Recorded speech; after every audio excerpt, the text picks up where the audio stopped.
വരന്മാര് ആവശ്യമുണ്ട്, ആശ്വാസം കണ്ടാൽ മാത്രം പ്രതിഫലം. ഇത് വേറെ പരസ്യമല്ലേ? ഇപ്പൊ തെറ്റി വായിച്ചെന്നിട്ട് ചെയ്യുന്നേ. ഇത്തവണ മഴ നേരത്തെ എത്തും പാലക്കാട്. താൻ എന്താ കാണിക്കുന്നത്? എന്റെ മാതൃഭൂമിയുടെ നന്ദി പോലോ. എന്തേ? ആ പേപ്പറേ. സോറി സാബ്ജി. സി മിസ്റ്റർ രാജേഷ് ഖന്ന, ഇപ്പുറത്തൊരാൾ നിൽക്കുമ്പോൾ അപ്പുറത്തുനിന്ന് വെള്ളം ഒഴിക്കാമോ? ആ ശരി. എന്റെ ഭാഗത്തും തെറ്റുണ്ട്. മോട്ടോർ വെഹിക്കിൾ ആക്ട് പ്രകാരം കാർ കഴിയുമ്പോൾ ഒരിക്കലും ലെഫ്റ്റ് സൈഡിൽ ഇരിക്കാൻ പാടില്ല, മാറിയിരുന്നേക്കാം.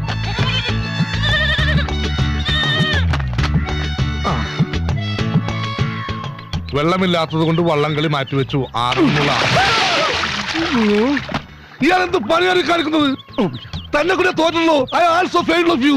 രണ്ടാമത് സോറി സാർ. എന്നാ കുറച്ച് സോപ്പ് കൊടുത്തേക്കടോ. എന്ത് സോപ്പാണ് സാർ? ഇവിടെ പ്രായപൂർത്തിയായ പെണ്ണുങ്ങളുണ്ട്. പ്രായപൂർത്തിയായ പെണ്ണുങ്ങളോ? ഏതാത്? ഞാൻ തന്നെ. ഇത് പ്രായപൂർത്തിയല്ല, ഷഷ്ടിപൂർത്തിയാ. ഈ ചൂലോണ്ട് എന്നെ കൊണ്ട് പണിയിപ്പിക്കല്ലേ. അങ്ങനെ മാറിക്കടോ. ഒട്ടി നിൽക്കാൻ വന്നിരിക്കുന്നു. കള്ളമാർക്ക് പോലും ഐശ്വര്യയുടെ പവറാ. പിന്നെ ഈ അവിവാഹിതർ എങ്ങനെയൊന്നും എന്റർടൈൻ ചെയ്യും? കോയി ബാത് നഹീ. ഇപ്പോഴാ ഓർത്തത്, ബാത്റൂമിൽ പോയില്ല. ഓഹോ,